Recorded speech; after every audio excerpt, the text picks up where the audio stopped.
What's up, Pokemon Masters? Dragon Tamer here, and today we're gonna discuss about a Pokemon that's so disproportionately overpowered that it might be hard to deal with, especially for some trainers who just started their journey of competitive Pokemon. And as the title says, we're gonna discuss Incineroar. Incineroar was a starter Pokemon introduced in Generation 7. Being a fire/dark type, it was an average to good offensive option, and it did alright in its playthrough of Alola, although Primarina was much better in handling all trials and by a long shot. It's even funny that someone would choose Incineroar over Primarina. That's until Alolan starters got their hidden abilities, and Incineroar was blessed with one of the most used abilities in competitive Pokemon. It's Intimidate. Well, Intimidate does what it says. It intimidates the opposing Pokemon, lowering its attack by one stage. That's 33% if it's at neutral. Well, one may think that there are many options which are far better than Incineroar.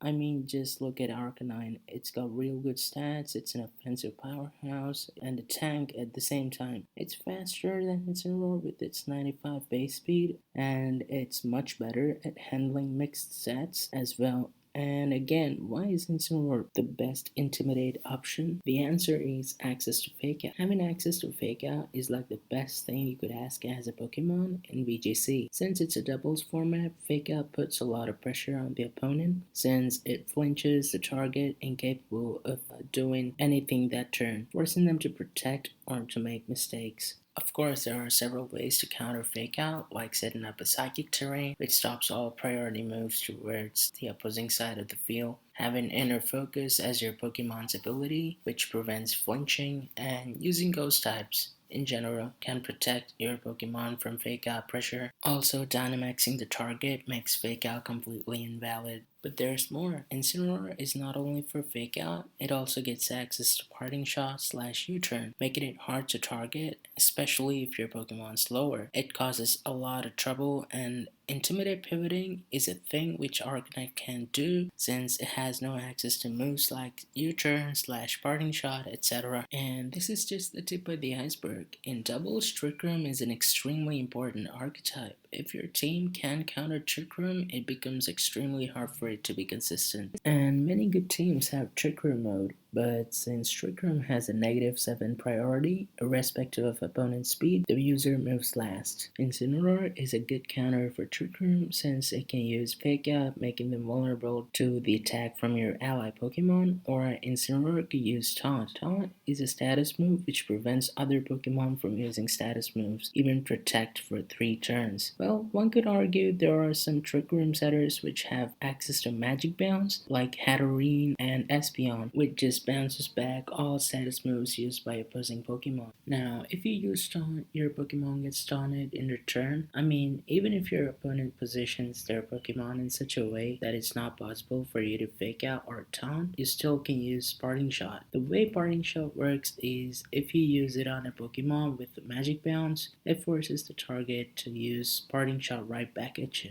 That means they lower your stats and get back to the opponent's party instead of using Trick Room. Incineroar has a perfect speed tier. I mean, at first, that doesn't really make sense, like base 60 is an awkward speed tier, right? But that also means your Incineroar is most likely gonna move last, both inside and outside of a Trick Room, but that's better for Incineroar, since it can tank most hits and also gets access to Assurance, which doubles the damage onto the target if it already took damage this turn, either from Life Orb or your ally Pokemon. And that being said, Incineroar also could be an excellent choice as a special attacker, with Burning Jealousy punishing your opponent for boosting their stats or maxing, and Snarl, which lowers the special attack of the opposing team. And at last, Incineroar being naturally bulky with Intimidate and widespread offensive move pool, it is a real good user of Weakness Policy, especially with Dynamax being a main mechanic which doubles the user's HP and increases power of its moves. Now, coming to counter strats for Incineroar, first one's easy. Choose an offensive special attacker as your opponent, like Nihilego Zapdos with Power Hearth Herb, and Life Orb. You can also use Melodic and Articuno